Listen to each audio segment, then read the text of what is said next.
गृह मंत्री अमित शाह ने 3 जून की रात पहलवानों से मुलाकात की जो पिछले 1.5 महीने से प्रदर्शन कर रहे हैं। गृह मंत्री से यह मुलाकात खाप पंचायतों की तरफ से केंद्र को 9 जून तक का अल्टीमेटम देने के बाद हुई है। मीटिंग के बाद बजरंग पुनिया ने रविवार को सोनीपत के गांव मुंडलाना में हो रही सर्व समाज की महापंचायत से निवेदन किया कि फिलहाल कोई बड़ा फैसला न ले। इसके बाद 5 जून को दिल्ली पुलिस की टीम ने बृजभूषण के लखनऊ और गोंडा स्थित घर पर छापेमारी की। उनके 15 कर्मचारियों से पूछताछ की गई। अब इस छापेमारी को बृजभूषण पर एक्शन के तौर पर देखा जा रहा है। तो आज की वीडियो में जानेंगे कि क्या है खाप पंचायतें और अक्सर ये विवादों में क्यों घिरी रहती हैं। लेकिन उससे पहले अगर अभी तक आपने हमारे YouTube चैनल को सब्सक्राइब नहीं किया है तो उसे जल्दी से सब्सक्राइब कर लें और बेल आइकन को प्रेस करना ना भूलें। नमस्कार, मैं हूं आपके साथ कृतिका और आप देख रहे हैं जनभावना टाइम्स। सबसे पहले खाप पंचायतें क्या होती हैं वो समझते हैं। खाप एक गोत्र या जाति बिरादरी के सदस्यों का समूह होता है। इनमें एक क्षेत्र या कुछ गांव के उस जाति से जुड़े लोग शामिल होते हैं।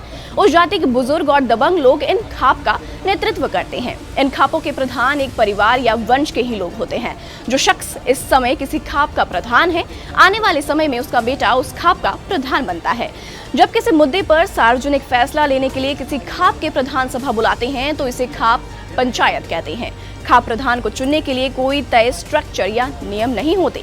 कई बार खाप प्रधान के पद पर एक ही परिवार या वंश के 2 या ज्यादा लोग भी दावा करते हैं।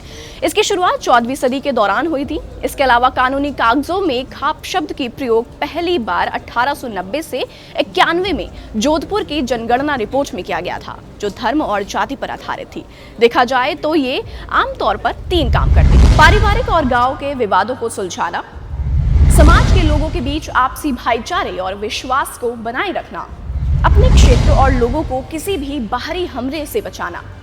देश में इस वक्त 300 से ज्यादा खाप पंचायतें एक्टिव हैं। हरियाणा के झज्जर जिला निवासी धनगढ़ खाप के प्रधान ओम प्रकाश धनगढ़ का कहना है कि देश में इस समय करीब 300 खाप हैं। इनमें से ज्यादातर खाप नॉर्थ इंडिया के हैं। ये खाप मुख्य रूप से देश के 5 राज्यों जैसे हरियाणा, उत्तर प्रदेश, दिल्ली, राजस्थान और उत्तराखंड में एक्टिव हैं।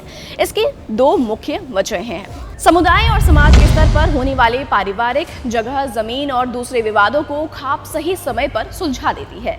इससे विवाद थाने और कोर्ट नहीं जाता है। खाप के फैसले को मानने के लिए सामाजिक दबाव होता है। समाज और अपने समुदाय में रहने के लिए लोगों को खाप के फैसले को मानने के लिए मजबूर होना पड़ता है। खाप प्रधान ज्यादातर मामलों में सोशल बॉयकॉट, आर्थिक जुर्माना और अन्य तरह के जुर्माना लगाती हैं। हालांकि खाप पर कई बार दूसरे जाति और धर्म में शादी करने पर विवादित फैसला सुनाने के आरोप भी लगते रहे हैं। इसी वजह से खाप के विरोधी उसे कंगारू कोर्ट भी कहते हैं। हालांकि खाप नेता इस तरह के आरोपों को गलत बताते हैं। खाप नेता अब हिंदू मैरिज एक्ट में बदलाव की मांग कर रहे हैं। उनका कहना है कि वो अंतर जाति विवाह के खिलाफ नहीं है, लेकिन एक गोत्र और एक गांव में शादी करने पर रोक लगनी चाहिए।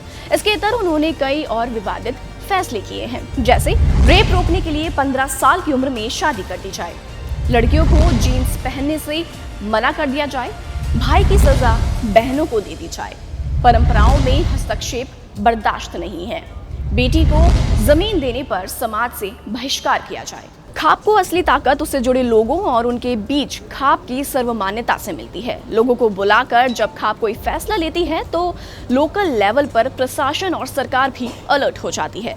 अब खाप पंचायतों का पहलवानों के समर्थन में उतरना सरकार को कड़ा कदम उठाने पर विवश कर रहा है।